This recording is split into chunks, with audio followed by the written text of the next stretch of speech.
Once upon a time, in a vibrant village, nestled at the foot of the great Mount Kilimanjaro, lived a wise old storyteller named Kwame. The villagers cherished Kwame's tales, for each story held a lesson that helped guide them through the challenges of life. One such tale was the story of Adisa and the Golden Baobab.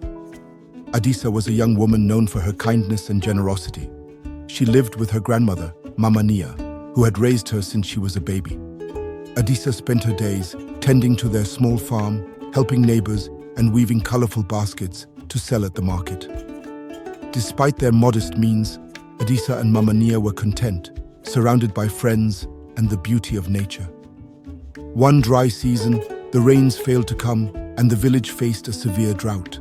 Crops withered, and the riverbeds ran dry. The villagers grew anxious as their food and water supplies dwindled. One evening, as the sun set over the parched land, Mama Nia called Adisa to her side.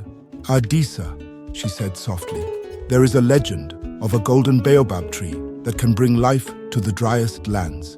It is said to grow deep within the forest, and its golden sap can summon the rains." Adisa's eyes widened with hope. "I will find this tree, grandmother. I will bring back the golden sap and save our village." The next morning, Adisa set out on her journey. She walked through the savannah, her heart filled with determination. She met many challenges along the way. She crossed dry riverbeds, climbed rocky hills, and braved the scorching sun.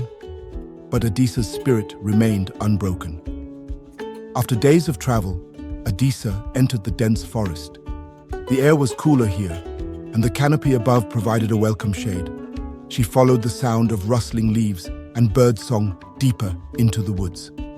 Just as she began to tire, she came upon a clearing. In the center stood a magnificent baobab tree, its trunk shimmering with a golden hue. Adisa approached the tree and touched its bark.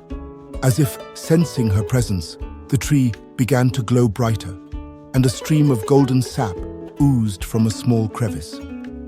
Adisa carefully collected the sap in a gourd she carried, thanking the tree for its gift. On her journey back, Adisa encountered a young boy crying by the side of the path. His foot was injured, and he could not walk. Without hesitation, Adisa used some of the golden sap to heal his wound. The boy's eyes sparkled with gratitude as he rose to his feet. Further along, Adisa came across an old woman struggling to carry a heavy bundle of firewood. Adisa offered her assistance, sharing her food and water with the woman as they walked together. By the time Adisa returned to her village, she had shared much of the golden sap with those in need. Despite having only a small amount left, she went straight to the village square and poured the remaining sap into the dry well.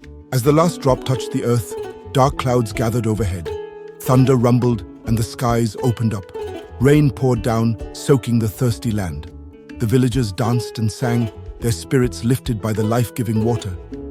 Mama Nia embraced Adisa, her eyes filled with pride. "You have done more than bring the rains, my dear. You have shown us the true meaning of kindness and generosity." From that day on, the villagers of Kilimanjaro remembered Adisa's journey and the golden baobab. They learned that the greatest gifts are those shared with others, and the most enduring legacy is a heart filled with compassion. And so, the story of Adisa and the golden baobab was passed down through generations, a timeless reminder of the power of selflessness and love.